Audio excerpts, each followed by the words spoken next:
It's adventure day! Yay!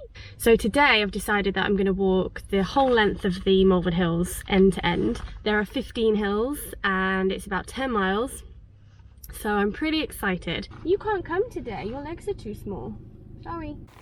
So the start of the Malvern Hills is over here and I'll be walking all the way to the end, which is around there.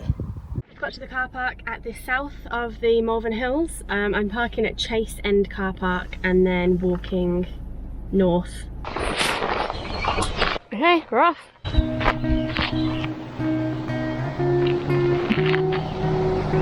It is the most beautiful day. Already I've got like amazing views.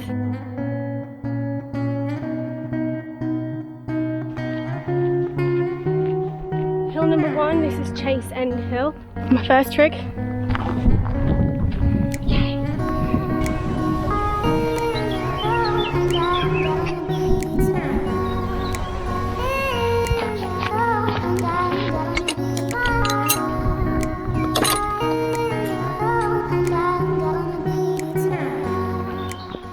Annoyingly, the trail that I'm following, I assumed it would take me up and over every hill, but it looks like it's skirting this next hill. I can see on the map that the hill is kind of up there.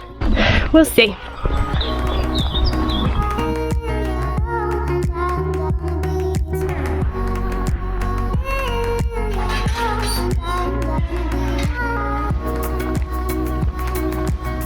Just having a breather because that hill just killed me. I've actually come from the top of that one, dropped down and back up. I need to take my coat off, I'm way too hot. Okay, off we go.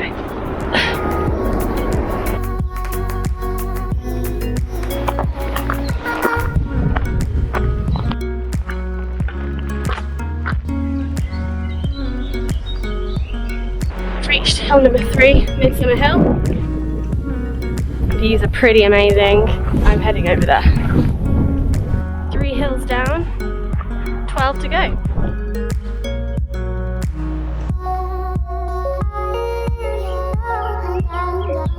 This is Swinyard Hill, 237 metres, hill number 4. And now I'm heading to Hangman's Hill, which will be hill number 5.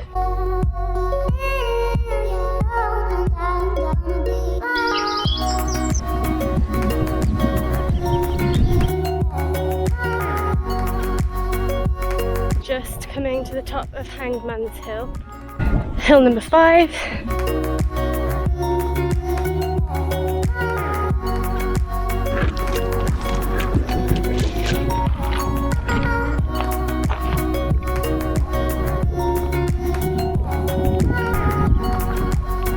So I'm at the top of Millennium Hill, 327 metres, but it's pretty amazing to see where I've come from, because I've come from all the way over there. I'm not even halfway yet.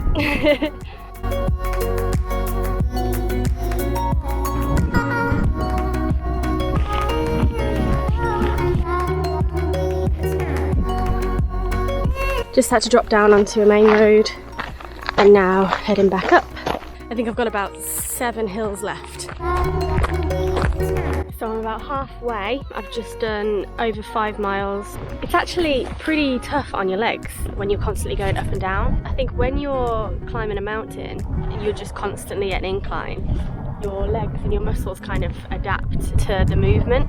Whereas just as you start getting used to an uphill incline, then you're dropping down and then you're back up again and you're down. So it's pretty tough on my legs.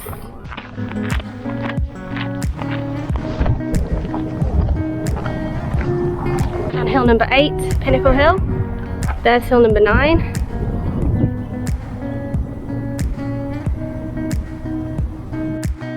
I absolutely hate these like gravelly hills because the gravel moves under your feet and you're just gone. Don't fall, don't fall, don't fall. Wah!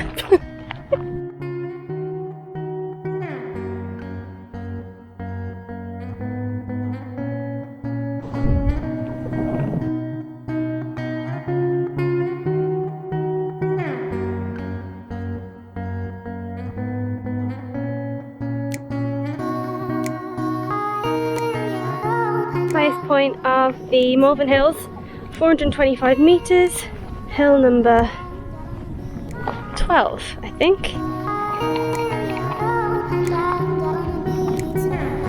That was hill number 12, and then I've got hill number 13, 14 and 15, and then I'm done.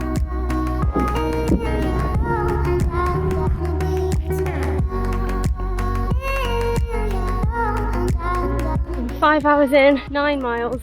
I've just dropped down from Sugarloaf Hill up there, and then I'm just now climbing hill number 13, which is Table Hill. The end hill, which is the end. Yay!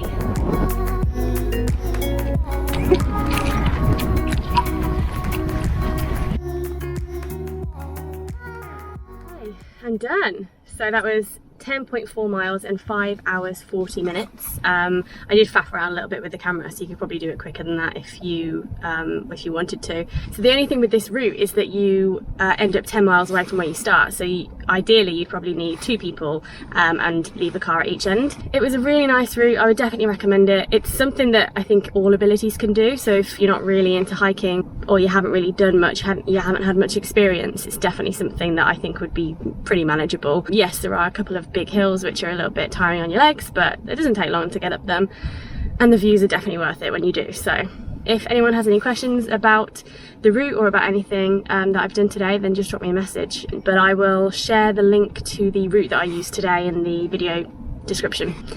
And yeah, I hope you enjoy the video. Thank you for watching, and bye.